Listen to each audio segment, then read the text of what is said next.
السلام علیکم ورحمۃ اللہ۔ غصہ جذبات کی شدت کا نام ہے۔ مختلف حالات میں مختلف سوچوں کے زیر اثر انسان کے جذبات بنتے رہتے ہیں اور ڈھلتے رہتے ہیں۔ جب وہ بہت خوش ہو تو اس کے خوشی کے جذبات ہوتے ہیں، جب وہ پریشان ہو تو جذبات بھی اسی طرح سے ہوتے ہیں۔ جتنے بھی جذبے ہیں، جب وہ ایک خاص حد کو کراس کرتے ہیں تو وہ غصے میں تبدیل ہو جاتے ہیں۔ چاہے وہ کسی کے خلاف حسد ہو، کسی کے خلاف کینہ ہو، خوف ہو، پریشانی ہو، کسی کے بارے میں منفی خیال ہو، جب وہ ایک خاص حد کو کراس کرتے ہیں تو وہ غصے میں تبدیل ہو جاتے ہیں۔ اچھا، اب دنیا میں دو طرح کے لوگ ہیں۔ ایک وہ لوگ ہیں جن کو ہم ایموشنلی انٹیلیجنٹ کہتے ہیں۔ انہیں اس بات کا احساس ہوتا ہے کہ اب ان جذبات کے نتیجے میں میں غصے میں ہوں،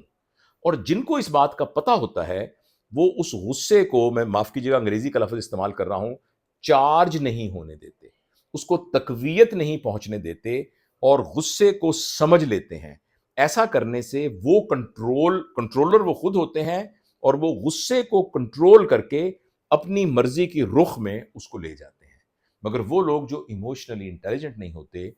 انہیں اس بات کا احساس نہیں ہوتا کہ وہ غصے میں ہیں، لہٰذا اب وہ غلام بن جاتے ہیں اور غصہ ان کا آقا بن جاتا ہے، اور غصہ جو ان سے کرواتا ہے وہ کرنے لگ جاتے ہیں، جس کے نتیجے میں ایسے ایسے ناقابل یقین چیزیں ہو جاتی ہیں کہ آدمی کسی کو مار پیٹ سکتا ہے، گالم گلوچ کر سکتا ہے، تعلقات ہمیشہ کے لیے منقطع ہو سکتے ہیں، ان کے درمیان لڑائیاں ہو سکتی ہیں، خدا نخواستہ آدمی کسی کو قتل کر سکتا ہے، کسی کو زخمی کر سکتا ہے،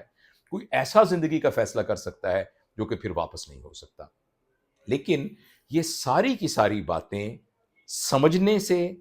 اور ان پر غور کرنے سے انسان سیکھ سکتا ہے، اگر اس کو یہ پتہ لگ جائے کہ وہ اسے غصہ کہاں سے آتا ہے،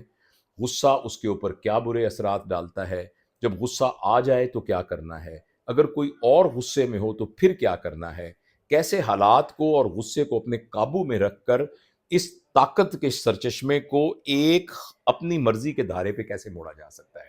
تو یہ جو سارا علم ہے، اس کے بارے میں وقتاً فوقتاً بات کرتا رہا ہوں۔ میرے یوٹیوب چینل پر، فیس بک پر آپ کو متعدد ویڈیوز ملیں گی جس میں نے جذبات کے کنٹرول کے بارے میں بات کی ہے۔ اب اس بات کا بہت اصرار تھا دوستوں کی طرف سے کہ ان تمام معلومات کو، ان نفسیاتی عوامل کو، اور اس کے ساتھ ساتھ جو ہماری اپنی تہذیب اور خاص طور پر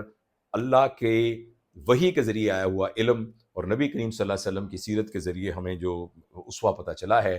اس کی روشنی میں ہم کیسے اس کو سیکھ سکتے ہیں۔ اس بات، یہ ایک لرنیبل ٹریٹ ہے، ہم سیکھ سکتے ہیں اس بات کو۔ دیکھیے، آپ چھوٹا سا ہنر ہے، اس کو سیکھنا پڑتا ہے، بغیر سیکھے آپ کو وہ ہنر نہیں آتا۔ اسی طریقے سے یہ سکل کہ کیسے ہم ایموشنلی انٹیلیجنٹ ہو جائیں، اس کے لیے ہمیں کیا کرنا چاہیے، تو میں نے دوستوں سے مشورے کے بعد اس کو ایک کورس کی شکل میں تبدیل کیا ہے، اور یہاں میں اس بات کا بہت شکریہ ادا کرتا ہوں کہ ابھی ہم نے جو پیرنٹنگ کا کورس کیا تھا کچھ عرصے پہلے، دوستوں نے اس کے بارے میں بہت اچھا فیڈ بیک دیا ہے۔ کچھ باتوں پر ہمیں یہ بھی پتہ چلا ہے کہ اس کورس کے اندر کیا نقائص تھے۔ مجھے اللہ کا شکر ہے اس بات پر کہ اس پر تو کسی نے اعتراض نہیں کیا، کانٹینٹ پر کسی نے اعتراض نہیں کیا، کسی نے اس بات پر اعتراض نہیں کیا کہ اس میں یہ والا علم اور ہونا چاہیے تھا، حالانکہ مجھے معلوم ہے کہ اس میں بہت گنجائش ہے، لیکن اعتراض یہ تھا کہ اس کی ریکارڈنگ کے اندر اس طرح ہونا چاہیے، ساتھ میں پرومپٹ آنا چاہیے، اینیمیشن آنی چاہیے۔ تو میری ٹیم جو کہ جس کو لیڈ کرتے ہیں فیضان اکرم صاحب،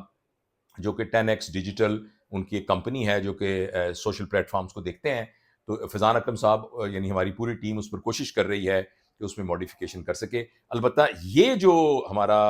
اینگر مینجمنٹ کا کورس ہے، یہ کورس مجھے یقین ہے کہ یہ پیرنٹنگ کے اس کورس کی طرح ہی ایک بہت مفید ہوگا، اور آپ تھوڑی سی کوشش سے اس بات کو سیکھ لیں گے، اور پھر صرف وہ ویڈیوز دیکھنے سے نہیں ہوگا، اس کے بعد اس کو مسلسل مشق کریں گے تو آپ دیکھیے گا۔ اور جن دوستوں نے اس میں سے وہ اس میں سے گزرے ہیں، ان کا یہ خیال ہے کہ ان کو بہت فائدہ ہوا ہے۔ اس کورس کے ڈیولپ کرنے کے دوران مجھے خود بہت فائدہ ہوا ہے، اور بہت سی ایسی جگہیں جس کے اوپر مجھے لگتا تھا کہ جذبات میرے قابو سے نکل جاتے ہیں، اب میں اس کو آسانی سے اپنے قابو میں کر لیتا ہوں۔ تو اس کا لنک وغیرہ نیچے موجود ہے، آپ اس سے ضرور فائدہ اٹھائیے گا، اور میرے لیے دعا بھی کیجیے گا۔ شکریہ۔